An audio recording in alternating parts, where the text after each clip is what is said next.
Alors, bonjour tout le monde, bienvenue à notre webinaire Communiquer dans un cours en ligne, principe. Euh, je m'appelle Jean-Pascal Baudouin, je vais être votre animateur, puis je suis accompagné de David McDonald au clavardage. Et pour ceux et celles qui n'étaient pas au premier webinaire de la série, ben, David et moi, on est conseillers au SAEA et donc on enseigne, on donne la formation et on fait de l'accompagnement individuel de profs et d'assistants d'enseignement aussi. Et c'est un plaisir d'être avec vous encore aujourd'hui, en parole et à l'écrit, pour ce deuxième webinaire. Je fais un rappel ici. Tout au long du webinaire, si vous avez des questions de clarification, vous pouvez les poser à David dans la boîte de conversation qui est en bas à droite de votre écran, puis il va vous répondre par écrit. Puis, à la fin du webinaire, ben, on prévoit une période de questions générales. Alors, gênez-vous pas pour poser vos questions. Alors, le webinaire d'aujourd'hui, c'est le deuxième d'une série de 3. Puis l'objectif de la série, c'est de concevoir des bons cours en ligne à partir du matériel qui est utilisé en présentiel. Le webinaire d'aujourd'hui porte sur la communication dans votre cours, en particulier la nécessité d'écrire pourquoi et comment le faire. Puis évidemment, on y revient. Et je vais, dans le fond, vous dire maintenant ce qui va se passer dans la prochaine heure.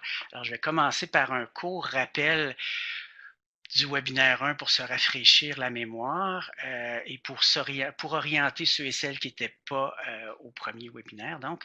Et ensuite, je vais vous présenter un cadre sur la présence en ligne, histoire d'appuyer notre besoin d'écrire sur du solide. Puis, on va regarder 7 principes, incluant des stratégies et des trucs pour écrire efficacement dans le campus virtuel.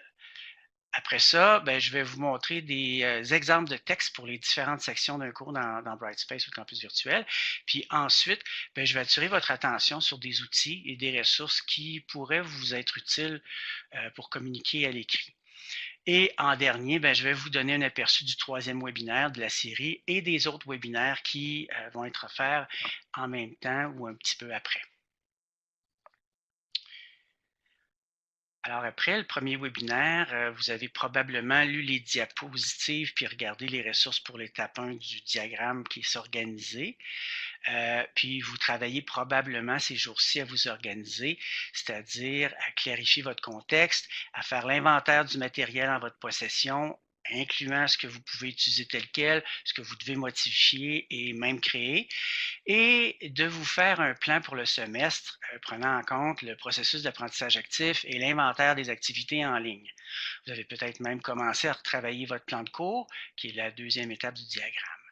Alors, ce deuxième webinaire, on va principalement regarder l'étape 3 du diagramme, soit comment et quoi écrire dans les modules. Puis, vous pourrez utiliser les mêmes stratégies à l'étape 4 pour la rétroaction formelle et informelle. Puis par rétroaction formelle, je veux dire les examens et les travaux. Alors, avant d'aller plus loin, David et moi, on aimerait savoir où vous en êtes rendu dans l'organisation de votre cours suite au premier webinaire. Alors, pour ce faire, on a préparé un sondage en 2 étapes cette fois-ci, donc 2 questions. Puis, il vous suffit de sélectionner une réponse, puis le système va l'enregistrer automatiquement. Alors, donnez-moi une petite seconde pour activer le premier sondage. Alors, est-ce que vous avez participé au premier webinaire S'organiser? Vous avez tout simplement à cliquer oui, non, je ne me souviens pas. Et ça va donner une idée, en fait.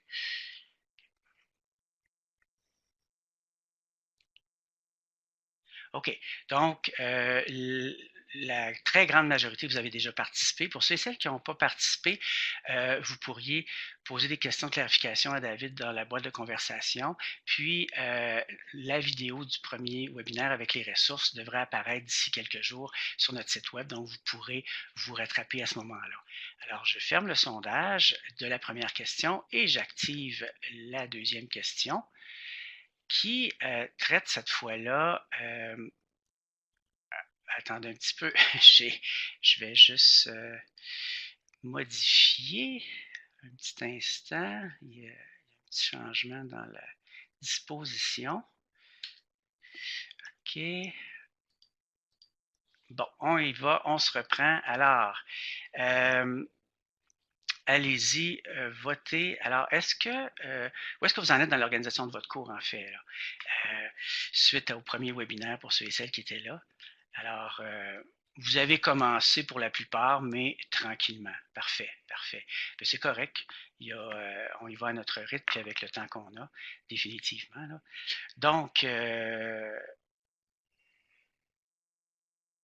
je vous laisse une petite seconde parce que les gens qui avaient à voter ont voté. Alors, on ferme ça. Parfait. Alors, lâchez pas, continuez. C'est comme aller au gym. On se met ça dans l'horaire, puis on en fait un petit peu à la fois. Parfait. Alors, maintenant, allons-y. Je vais vous faire enfin un deuxième rappel. Je voulais vous dire, dans le fond, que dans un cours en ligne, on vous recommande d'inclure les éléments que vous voyez présentement à l'écran. Un petit rappel, si c'est écrit trop petit, vous pouvez cliquer sur les 4 flèches là, qui s'en vont en direction opposée dans la bannière en haut de la boîte PowerPoint et vous allez pouvoir voir un peu plus. Alors, c'est sûr qu'il y a des différences dans la façon dont vous allez écrire dans ces différentes sections ou sous-sections de votre cours, mais il existe des principes et des stratégies d'ensemble pour vous guider, puis c'est vraiment le cœur du webinaire d'aujourd'hui. Alors, la majeure partie du travail à cette étape-ci de la conception d'un cours en ligne va vous demander d'écrire. D'écrire pour présenter le contexte, l'environnement dans lequel les étudiants apprennent, par exemple la vue d'ensemble, les règles de fonctionnement, la structure du menu et des modules, et communiquer les objectifs, les thèmes, les contenus, les directives, les attentes par rapport à ce que les étudiants devront faire pour apprendre. Alors, on dit que pour être un bon prof, il faut être un bon communicateur. Alors, communiquer en ligne, ça demande un effort particulier parce que l'écran crée une distance entre le prof et les étudiants et entre les étudiants entre eux. Alors, en ligne, communiquer passe par l'écriture. Et avant de parler d'écriture, je vous propose un cadre conceptuel pour définir la présence en ligne, pour appuyer l'importance d'être clair et explicite par l'écrit, même en présence d'images, de diagrammes, de capsules audio ou vidéo. Alors, parlons de présence pour un instant. Alors, dans ce cadre, il existe 3 types de présence: sociale, cognitive et professorale. Alors, la présence sociale, ça fait référence aux échanges entre les étudiants et étudiantes.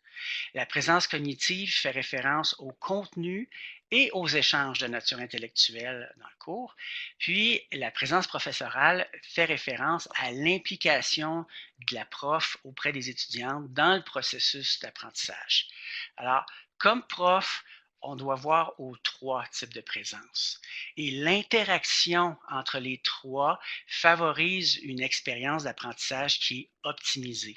Parce que ces 3 présences-là permettent d'établir un climat sain, sécuritaire, propice à l'apprentissage individuel et collaboratif, pour, entre autres, amenuiser l'effet d'isolement de l'expérience en ligne, puis pour stimuler l'exploration des contenus et la construction des savoirs. Ça permet aussi de sélectionner la structure, la séquence et les contenus les plus pertinents au processus d'apprentissage qui permettent d'atteindre les objectifs fixés.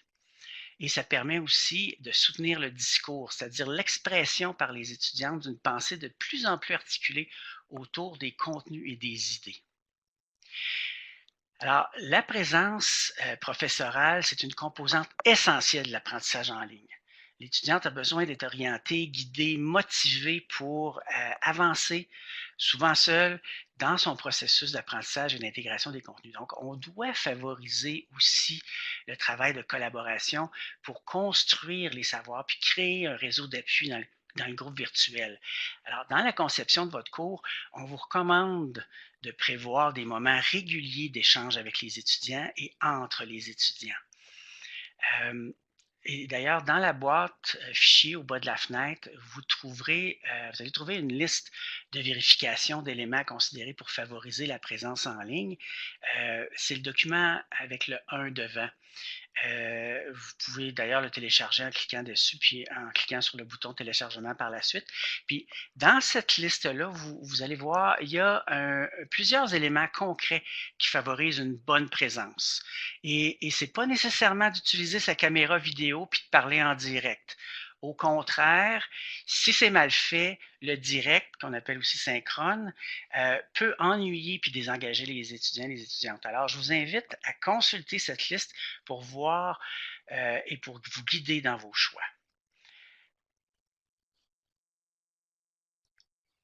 Je trouve important ici de spécifier que ce n'est pas la technologie qui enseigne, c'est le prof. La technologie est au service de l'apprentissage et non l'inverse. Alors, dans ce contexte-là, la présence professorale est une fois de plus au premier plan. Et vous pourriez donc vous poser la question suivante.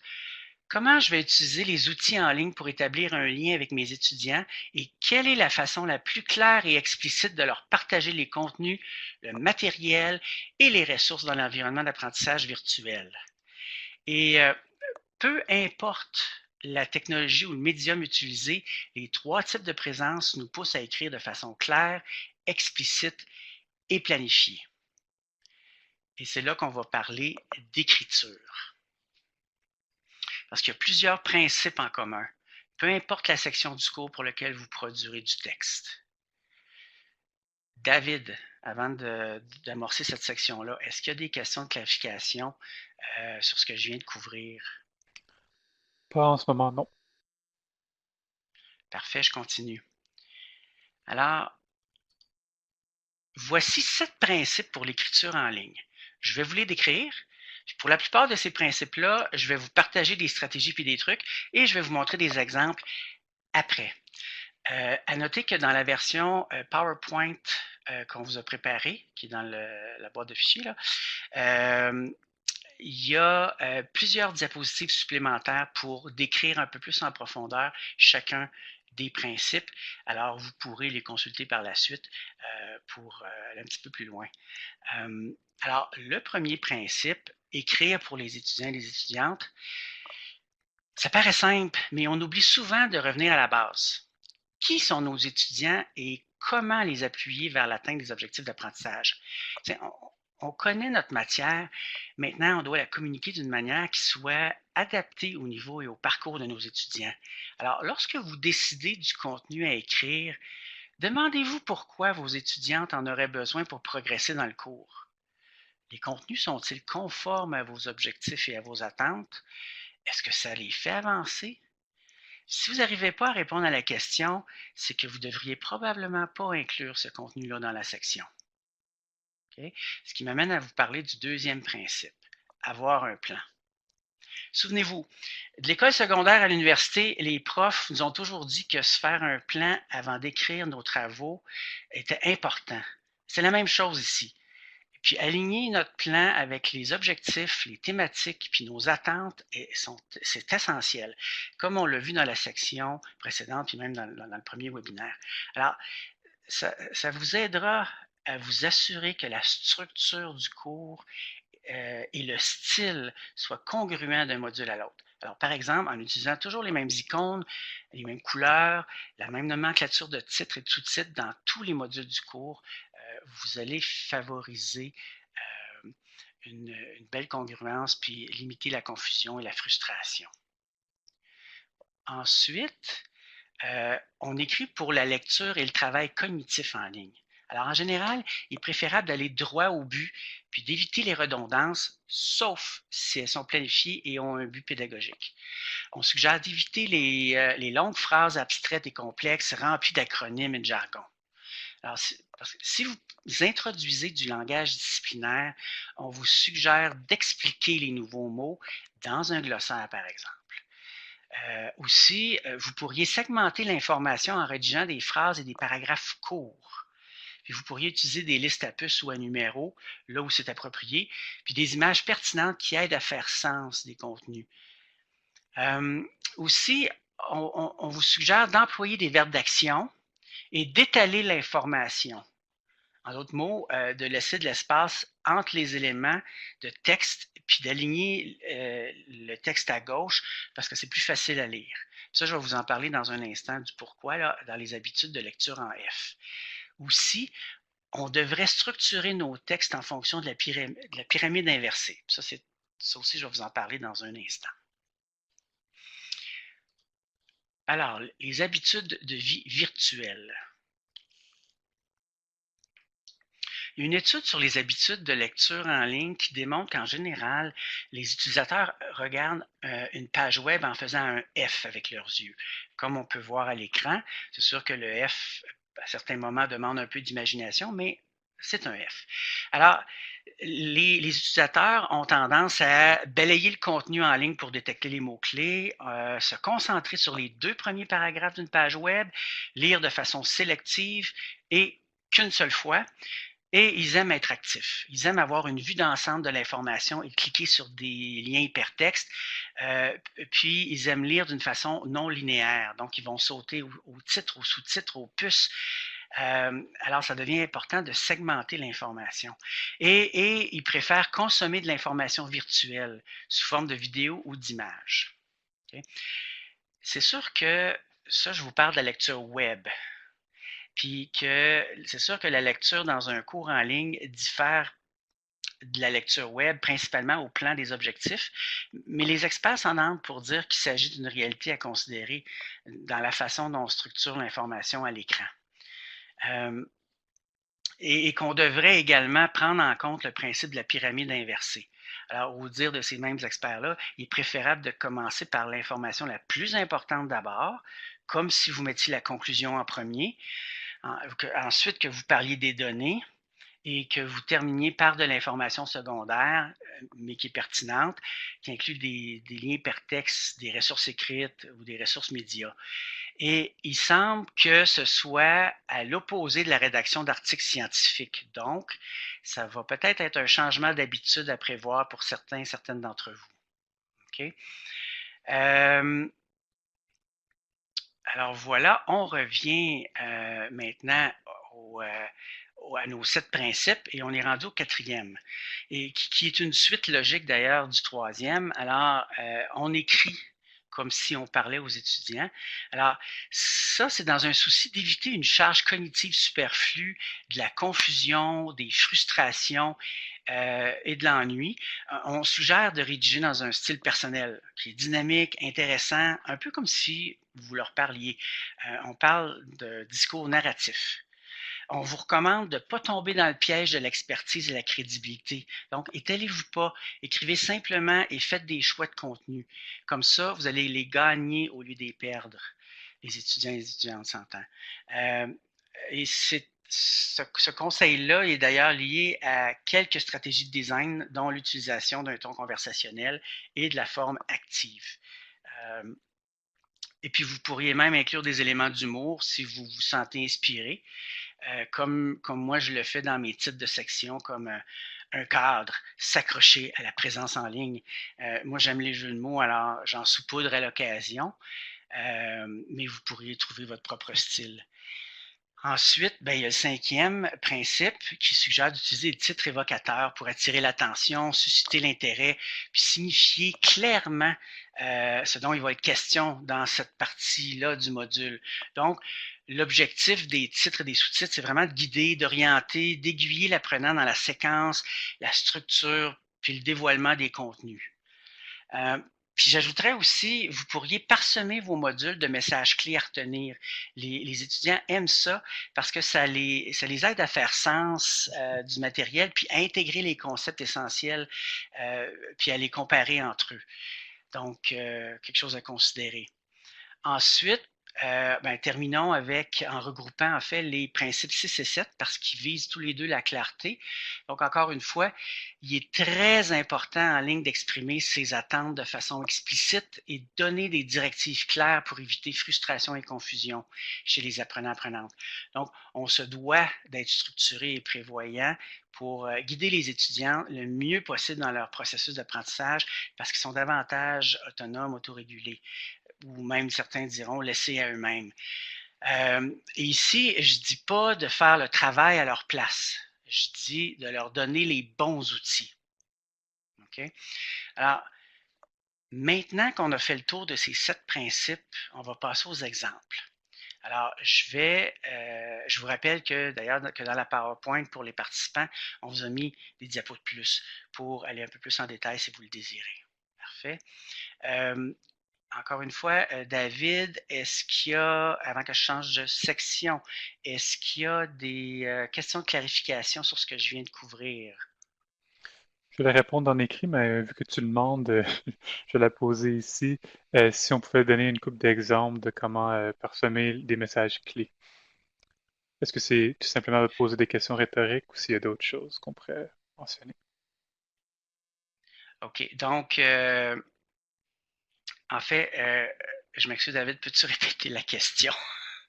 Oui, c'est celui qui est, je sais pas si ta voix là, c'est la plus récente dans la conversation aussi, si c'est plus facile.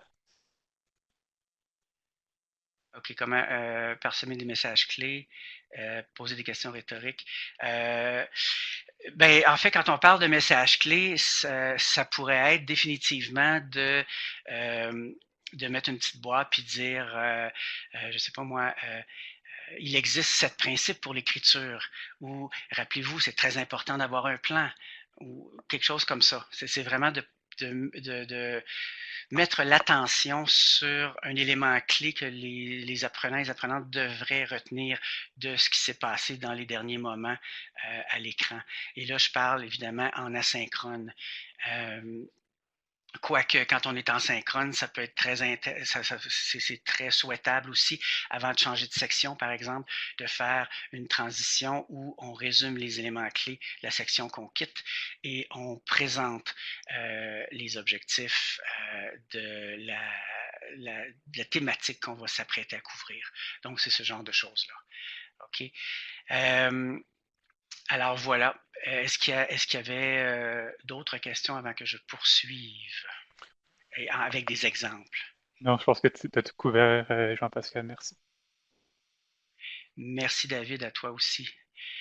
Donc, je continue. Alors maintenant, des exemples. On va voir une vue d'ensemble, un module. On va parler très brièvement audio-vidéo et forum de discussion, puisque ces deux derniers éléments-là sont couverts dans des webinaires à part. Alors, sans plus tarder, premier exemple. Alors, voici un texte de bienvenue pour la section vue d'ensemble du menu. Au plan du contenu, on nomme le cours, on le décrit et on parle de sa structure avec un petit mot d'encouragement pour terminer. Alors, au plan du style, quand on révise les 7 principes pour l'écriture en ligne, la professeure a écrit pour les étudiants, son style est professionnel mais conversationnel et c'est écrit clairement. Au plan du design, on voit la formule de base de Brightspace. En fait, c'est gris, mais on a ajouté quelques mots importants en caractère gras. C'est correct, mais si vous prenez quelques minutes de plus, on peut ajouter quelques éléments de style qui vont faire une différence au plan de l'engagement affectif et cognitif des étudiants et des étudiantes. Je vous montre ici avec une bannière, avec un bonjour personnalisé, avec un peu de couleur.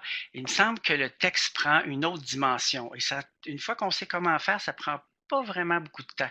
Et ça, on va le voir dans le troisième webinaire, comment faire à l'aide de l'outil d'édition. Voici maintenant l'exemple d'un début de module dans le même cours. Alors, on va prendre un instant pour analyser ce texte-là au plan du contenu, du style puis du design.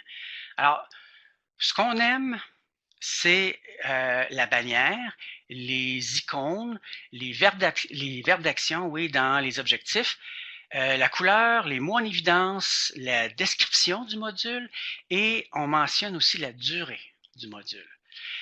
Ce qu'on pourrait améliorer, j'ajouterais peut-être un titre avant le paragraphe pour situer l'apprenante sur ce que va être le contenu. Mais encore là, on pourrait débattre parce que le paragraphe n'est pas très long. L'autre chose, aussi, certains préfèrent le style paragraphe, donc écrire en paragraphe, et d'autres préfèrent les listes à puces. Alors, c'est à vous de voir ce qui colle le mieux à votre contexte, à vos préférences.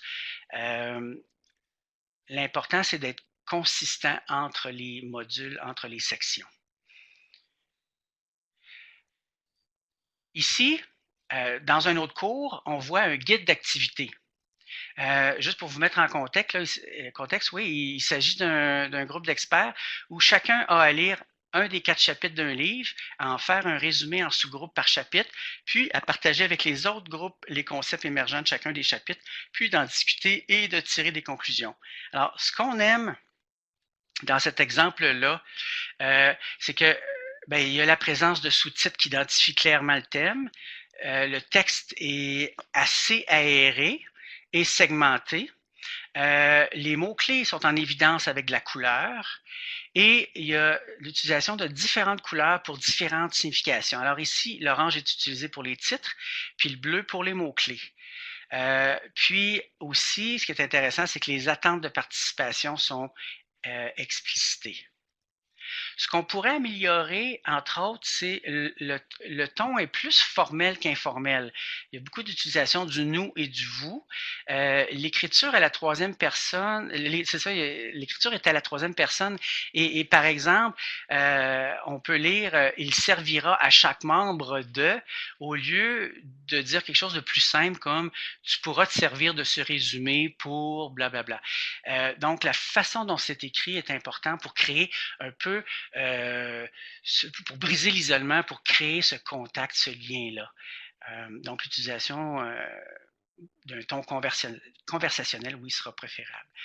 Bon, encore une fois, tout ça, c'est une question de style. En fait, le style reste une question de préférence. Et par contre, il faut faire attention dans le choix des couleurs puis de la disposition au plan de l'accessibilité. On devrait s'assurer qu'il y a un contraste suffisant entre les couleurs du texte et le fond. Puis ce qui est bien, c'est que Brightspace nous l'indique quand le contraste n'est pas suffisant avec l'éditeur de texte. Et ça, on le verra dans le troisième webinaire. Aussi, au plan de la charge cognitive, on ne devrait pas hésiter à laisser de l'espace entre les parties d'un texte ou entre les puces, tout ça, pour favoriser l'impression du texte et le traitement de l'information. Enfin, un quatrième exemple et un dernier exemple, cette fois-là, c'est du contenu un peu plus théorique. Et ça, juste pour vous mettre en contexte, c'est tiré d'un vrai cours, mais c'est un exemple aussi, parce qu'on pourrait dire qu'on pourrait rajouter quelques paragraphes là, pour mettre un peu plus de contenu. Mais en fait, l'important ici, ce que je voulais vous montrer, c'est, en fait, on aime beaucoup ce visuel-là parce que c'est aéré, c'est dynamique. Le visuel appuie les courts textes d'introduction et puis on va à l'essentiel. Puis l'image vraiment va synthétiser ce qui est à retenir. Mais évidemment, ici, ce qu'on ne voit pas à l'écran, c'est que plus bas dans cette page-là, dans ce cours-là, les étudiants et les étudiantes ont accès à des ressources à consulter pour aller plus loin. Un texte, une vidéo, des questions guides pour les aider à réfléchir, à faire des liens entre les concepts. Alors, tout ça, c'est important aussi à ajouter. Et dans le fond, cette image-là ou cette diapositive-là, c'est le principe de la pyramide inversée en action. Tout à fait. Alors maintenant, l'écriture à l'audio puis à la vidéo, évidemment, je vous montre cette diapo-là, non pas pour en parler, parce que ce n'est pas nécessairement un bon exemple de diapo où on met beaucoup de texte et il n'y a pas de référence imagée. C'est simplement pour vous dire que cette diapo-là, elle est disponible dans la PowerPoint dans votre version participante. Et dans le fond, c'est de vous mettre la puce à l'oreille, de vous indiquer qu'il y a des particularités quand on écrit pour l'audio et la vidéo par rapport ou comparé lorsqu'on compare avec l'écriture pour un module régulier, par exemple. Alors, vraiment, au besoin, si vous voulez en savoir plus sur comment développer des scénarios, du texte et aussi comment créer une capsule audio, une capsule vidéo, on vous invite à vous inscrire au webinaire multimédia qui aura lieu dans 2 semaines. Je vous donne la référence plus tard. Même chose pour écrire pour les discussions de groupe ou les forums de discussion. Il y a des particularités. Puis si vous voulez aller plus loin, si vous voulez en savoir plus, vous pourrez vous inscrire au webinaire sur les outils de communication. Alors maintenant que je vous ai parlé des 7 principes, maintenant que je vous ai montré quelques exemples, c'est à votre tour. Je vais vous demander d'analyser le contenu, le style et le design dans le texte que vous voyez à l'écran et de faire ressortir ce que vous aimez et ce que vous voudriez améliorer à partir des 7 principes pour l'écriture en ligne, donc ce qu'il y a dans l'ampoule.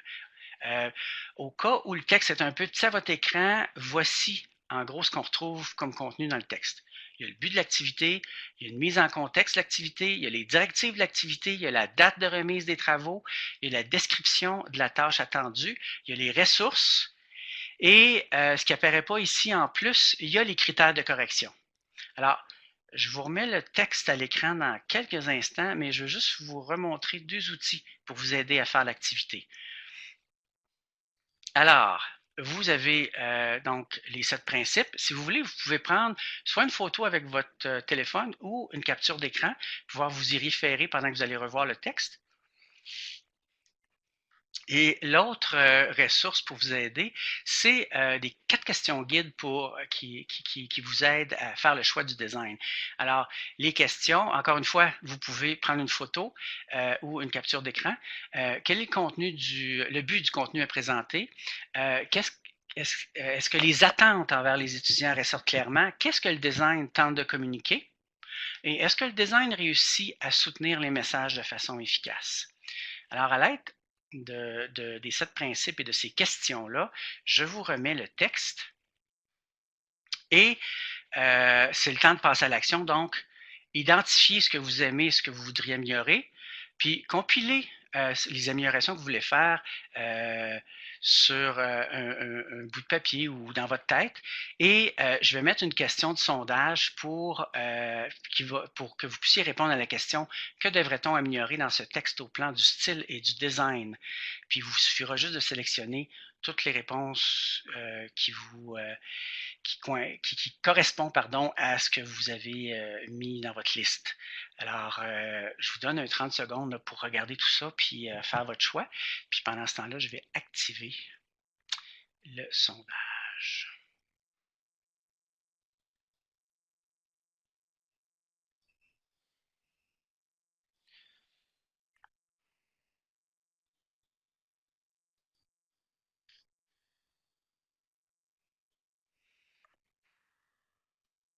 Donc, je vous laisse encore un peu de temps pour réfléchir à tout ça.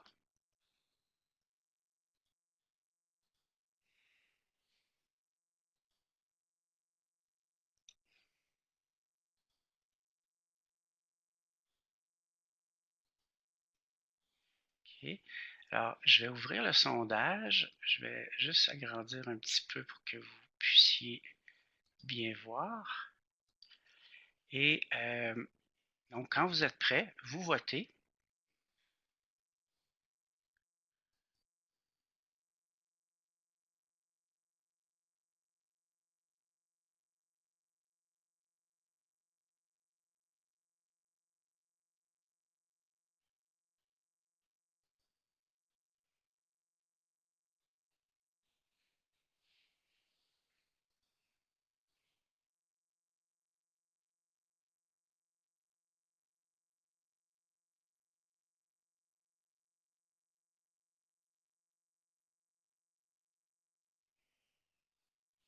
OK, il semble que pas mal tout le monde ait voté. Ça bouge encore un petit peu.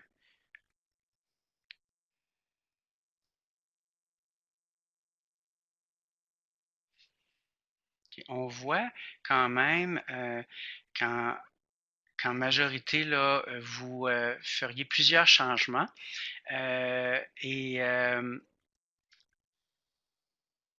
Et que des gens qui ont aussi d'autres idées de changement. Alors, oui, on pourrait certainement aller plus loin que la liste qui est là. Et donc, je vais mettre fin au sondage, je vais fermer le sondage, je vais rapetisser. Et définitivement, là, vous êtes tombé dans le mille. En fait, on pourrait utiliser tous les éléments des 7 principes là, qui se retrouvent dans le sondage pour améliorer. Alors, si on regarde, attendez un petit peu. Alors, me voici. Alors oui, Donc maintenant, voyons, on va voir ce que pourrait avoir l'air ce texte-là quand on ajoute tous les éléments que vous avez mis là. Alors, j'y arrive, j'y arrive, j'y arrive.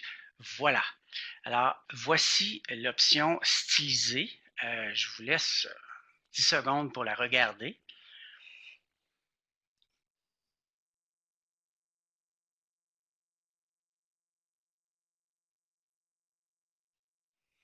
Alors, évidemment, il s'agit d'une option de design. Il existe d'autres possibilités.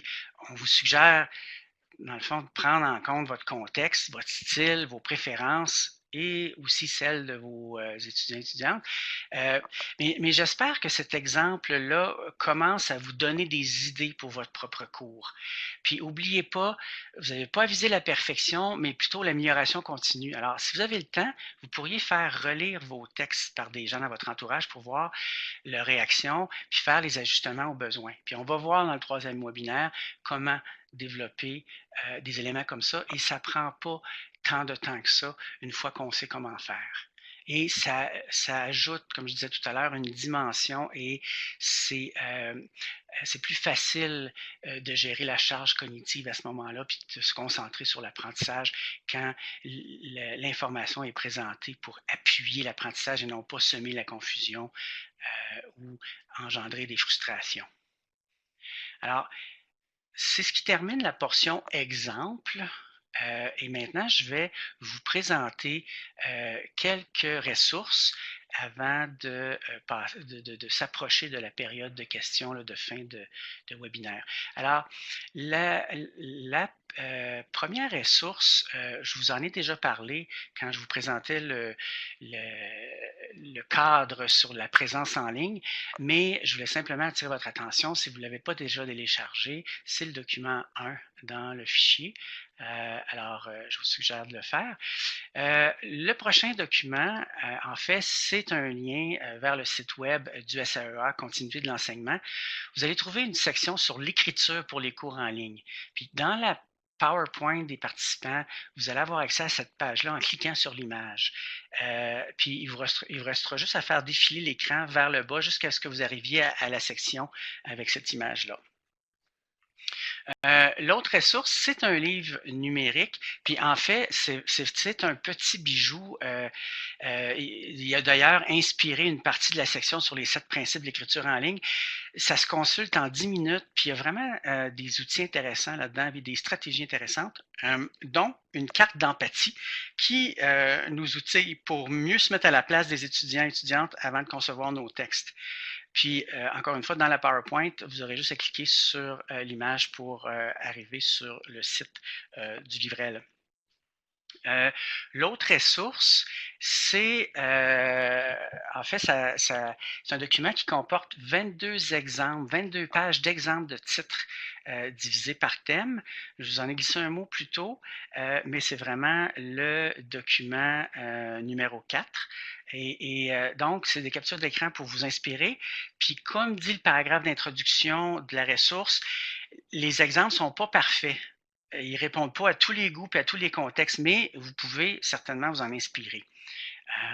Alors voilà pour celui-là.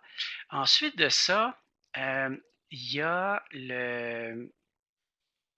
cette ressource-là qui donne une vue d'ensemble de certains principes de design pour l'apprentissage et ça va un peu plus loin que les 7 principes pour l'écriture en ligne.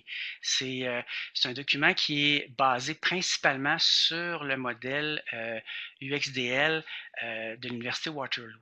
Alors, vous pouvez certainement le télécharger là, à partir d'ici. C'est le deuxième document. Ensuite de ça, ben, il y a la liste de vérification qui est un aide-mémoire en fait par rapport au document précédent. Et encore une fois, vous pouvez le télécharger, c'est le troisième document de la liste.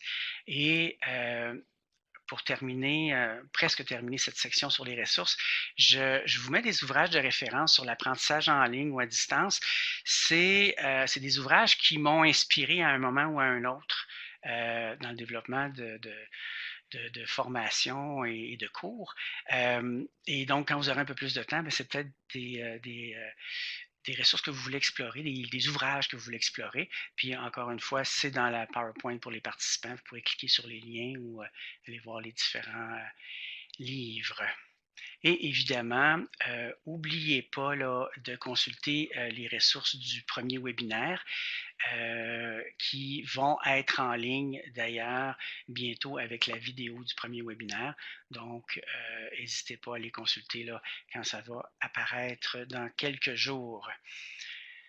Alors, maintenant, on est rendu, enfin, on est presque rendu à la fin du deuxième webinaire. Alors, ce que je vais faire dans les prochaines secondes, c'est que je vais revenir faire un tour d'ensemble de ce qu'on a vu. Puis après ça, je vais vous présenter, je vais vous parler du troisième webinaire. Alors, en résumé, là, on a fait un court retour sur le premier webinaire. Je vous ai parlé de la présence en ligne avec le cadre de référence avec les 3 cercles. Et ensuite, on a vu les 7 principes d'écriture regroupés autour de l'ampoule. Donc, on a écrit pour les étudiants, on essaie d'être clair et concis, on partage nos attentes et on donne des directives qui sont claires, puis on écrit comme si on leur parlait. Alors, puis après ça, je vous ai montré quelques exemples des ressources. On a fait une activité, puis j'ai prévu un sondage pour démarrer votre plan d'action par rapport à l'écriture. Mais je vais vous parler de ce qui s'en vient avant de passer au sondage. Alors, dans le troisième webinaire, oui, il va avoir lieu la semaine prochaine, mercredi et vendredi. Puis, on va voir comment optimiser les fonctions d'édition dans Brightspace pour rendre vos textes les plus efficaces possibles au plan du design pour l'apprentissage. Et où placer quoi? Alors, vous pouvez vous inscrire sur le site web du SEA en cliquant sur l'icône ou en allant sur notre site web. Donc, voilà pour l'annonce. Et dans le fond, c'est écrit webinaire 3A parce que en même temps ou dans les jours qui vont suivre ce webinaire-là, il y aura 4 autres webinaires. Donc, sur la communication, sur l'évaluation, un petit peu plus tard sur Adobe Connect et sur le multimédia audio-vidéo. Alors, pour vous inscrire, vous avez le lien qui est là. Et la plupart des webinaires sont déjà dans notre site d'inscription. Donc, vous pouvez vous inscrire dès maintenant. Mais aussi, je voulais vous dire un peu ce que va contenir ces webinaires-là. Là. Donc, on va vous parler d'aspects techniques, mais aussi d'astuces pédagogiques pour rendre le processus d'apprentissage de vos étudiants plus engageant et efficace. Donc, par exemple, le webinaire sur les outils de communication va couvrir les forums de discussion, la création de sous-groupes et d'autres outils comme le courriel intégré, les messages textes. Le webinaire sur les évaluations va couvrir les questionnaires et les devoirs, le centre de notes, oui, pardon, et d'autres fonctions là, qui sont rattachées à l'évaluation. Le webinaire sur Adobe Connect va vous permettre d'utiliser et de découvrir là, les principales fonctions dans Adobe Connect quand vous voulez avoir des interactions en direct avec vos étudiants. Il y a des ressources pour Teams sur le site Continuité de l'enseignement.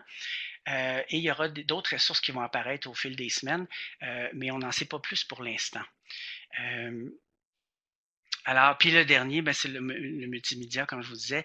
Là, vous allez vraiment avoir l'occasion d'apprendre à faire des capsules audio-vidéo avec des outils simples et gratuits ou peu coûteux. Et donc, un autre webinaire à ne pas manquer, là. Alors, ceci étant dit, tour d'horizon de ce qui s'en vient, maintenant on revient au webinaire 2. Je vous invite donc à prendre 30 secondes pour réfléchir au message que vous retenez du webinaire d'aujourd'hui et de ce qui s'en vient. Donc, c'est quoi les prochaines étapes pour vous pour communiquer votre cours, pour écrire pour votre cours? Alors, donnez-moi un instant. En fait, pendant que vous réfléchissez, je vais activer le dernier sondage là, du webinaire. Alors, je vous laisse réfléchir.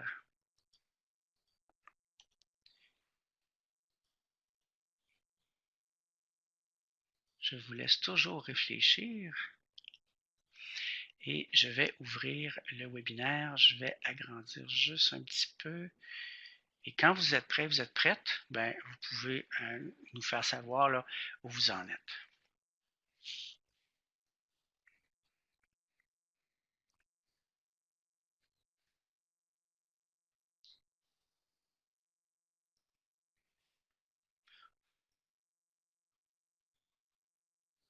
Okay. Pour les gens qui vont avoir besoin d'aide parce qu'ils ne sont pas trop sûrs de ce qui se passe, là, n'hésitez pas à communiquer avec nous au SAEA pour prendre un rendez-vous.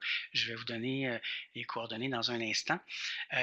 Pour les autres, ben effectivement, hein, on y va à notre rythme, on commence, on a besoin d'y penser, c'est tout à fait correct. Et et éventuellement, vous allez rejoindre les 4 personnes qui disent ah oui, j'ai commencé à écrire puis ça va bien. Donc, excellent. Alors, je mets fin au sondage. Merci d'avoir participé, de nous donner une idée d'où vous en êtes.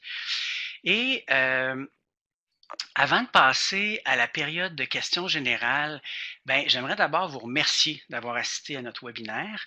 Et si vous avez des questions en cours de route, n'hésitez pas à communiquer avec nous. Soit en visitant là, notre site SAEA Continuité de l'enseignement pour avoir un paquet d'autres ressources qui vont probablement répondre à plusieurs de vos questions. Et l'autre, ben, en communiquant avec nous au SAEA-TLSS.ottawa.ca pour prendre rendez-vous avec moi-même ou une de mes collègues pour discuter de votre situation particulière et de vous appuyer là, dans le développement de votre cours en ligne ou cours à distance. Alors, ben c'est ça, je vous souhaite bonne chance, puis j'espère vous revoir dans le prochain webinaire et dans les prochains webinaires. Alors, à bientôt, bonne chance.